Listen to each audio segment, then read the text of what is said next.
Hello guys, नमस्कार। मैं Nancy. आज की जो वीडियो होने वाली है वो काफ़ी महत्वपूर्ण होगी।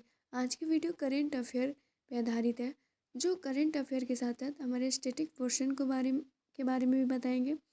एंड पहले बात करेंगे हम क्षेत्रीय भाषाओं के बारे में, जो काफ़ी महत्वपूर्ण होने वाली है।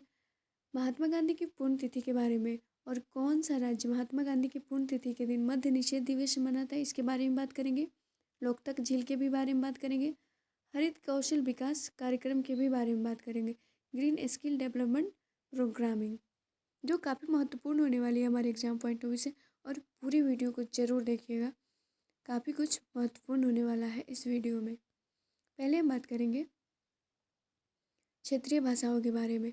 ये शेड्यूल 8 में लिखित है एंड मूल रूप से 14 क्षेत्रीय भाषाएं थी, लेकिन अमेंडमेंट करके इसे 22 टोटल बनाया गया है। और बहुत सारे ऐसे राज्य हैं जो अपने क्षेत्रीय भाषाओं के साथ साथ दूसरे लैंग्वेज को भी अपना रहे हैं, जो काफ़ी महत्वपूर्ण है।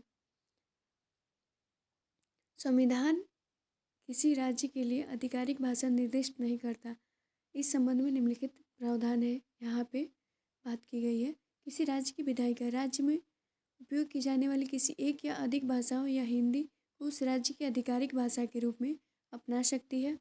जब तक ऐसा नहीं किया जाता अंग्रेजी उस राज्य की आधिकारिक भाषा के रूप में बनी रहेगी। ये संविधान में मेंशन है। इस प्रावधान के तहत अधिकांश राज्यों के ने प्रमुख क्षेत्रीय भाषा को अपनी आधिकारिक भाषा के रूप में अपनाया है। उदाहरण के लिए आंध्र प्रदेश ने तेलुगु, केरल ने मलयालम, असम असमिया, पश्चिम बंगाल बंगाली, ओडिशा ओडिया को अपनाया है। 9 उत्तरी राज्य, जिसमें हिमाचल प्रदेश, उत्तर प्रदेश, उत्तराखंड, मध्य प्रदेश, छत्तीसगढ़, बिहार, और बिहार के लिए खासकर तो भोजपुरी की मांग हो रही है। झारखंड, हरियाणा और राजस्थान ने हिंदी को भी अपनाया है। गुजरात ने गुजराती के साथ साथ हिंदी को भी अपनाया है। इसी तरह गोवा कोंकणी के अलावा मराठी को भी अपनाया है। जम्मू कश्मीर को ने उर्दू को अपनाया है, न कि कश्मीरी को। ये बहुत महत्वपूर्ण हो जाता है। अब हम बात करते हैं महात्मा गांधी के पुण्यतिथि के बारे में। राष्ट्रपिता मोहनदास करमचंद गांधी की पुण्यतिथि स्मृति प्रतिवर्ष 30 जनवरी को शहीद दिवस के रूप में मनाया जाता है। 2 अक्टूबर 1869 को पोरबंदर गुजरात में गांधी जी का जन्म हुआ था। इनका पूरा नाम मोहनदास करमचंद गांधी था। 1893 में गांधी जी एक मुकदमे के सिलसिले में अफ्रीका गए थे। वहाँ उन्होंने अश्वेतों तथा भारतीयों के लिए गहरा भेदभाव महसूस किया और इसके लिए वो लड़े भी अफ्रीका में, और उनकी जीत भी हुई। अंग्रेजों से स्वतंत्रता के लिए भारत के संघर्ष और सत्य एवं अहिंसा में उनकी नीति के लिए याद किया जाता है। गांधी जी ने अपनी संपूर्ण अहिंसक कार्य पद्धति को सत्याग्रह नाम दिया। उनके लिए सत्याग्रह का अर्थ सभी प्रकार के अन्याय, अत्याचार और शोषण के खिलाफ शुद्ध आत्मबल का प्रयोग करना था, जो काफ़ी महत्वपूर्ण हो जाता है। इस आत्मबल की वजह से ही गांधी जी ने भारत को आज़ादी दिलाई थी। इसमें सबका सहयोग भी था गांधी जी के साथ साथ। गांधी जी एक महान शिक्षाविद भी माने जाते हैं। उनका मानना था कि किसी देश की सामाजिक, नैतिक और आर्थिक प्रगति अंततः शिक्षा पर निर्भर करती है। 30 जनवरी 1948 को नथुराम गोडसे ने गांधी जी की गोली मार के हत्या कर दी। अपनी हत्या के समय गांधी जी 78 वर्ष के थे। नथुराम गोडसे ने दिल्ली स्थित बिरला हाउस में प्रार्थना सभा के लिए जाते हुए गांधी जी को गोली मारी थी।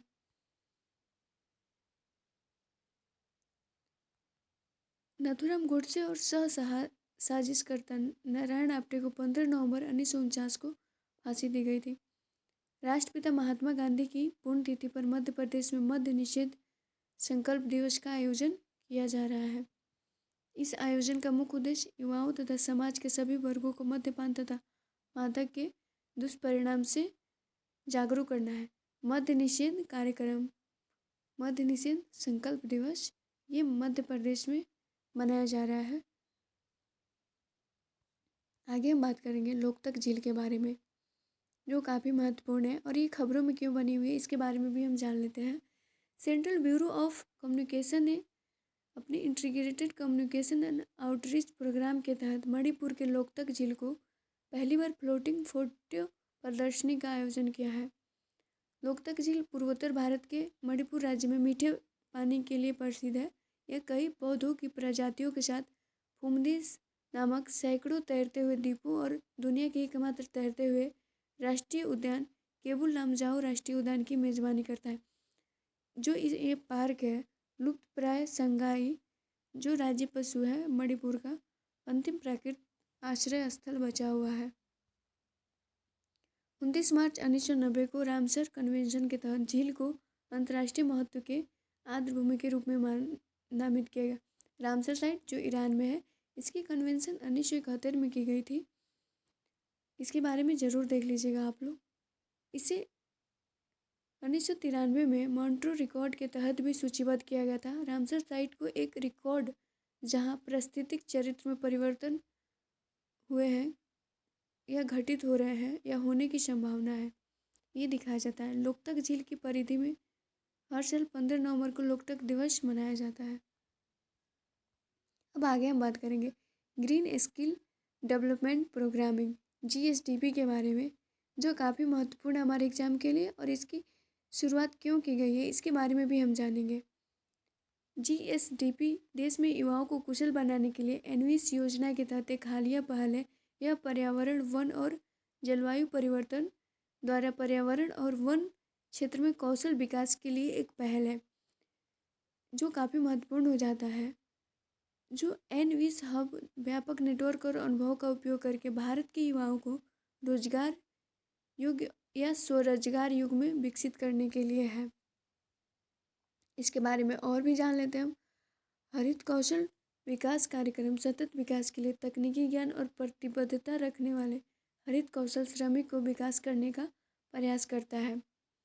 जो राष्ट्रीय स्तर पर निर्धारित योगदान सतत विकास लक्ष्यों और अंतर्राष्ट्रीय जैव विविधता की प्राप्ति में मदद करेगा। हरित कौशल वे कौशल हैं जो प्रक्रियाओं, सेवाओं और उत्पादों को जलवायु परिवर्तन और पर्यावरण नियमों और उससे संबंधित आवश्यकताओं के बनाने के लिए आवश्यक है। Thank you so much guys. Video को please like, subscribe and share ज़रूर कीजिएगा और पूरे वीडियो ज़रूर देखिएगा। Thank you so much.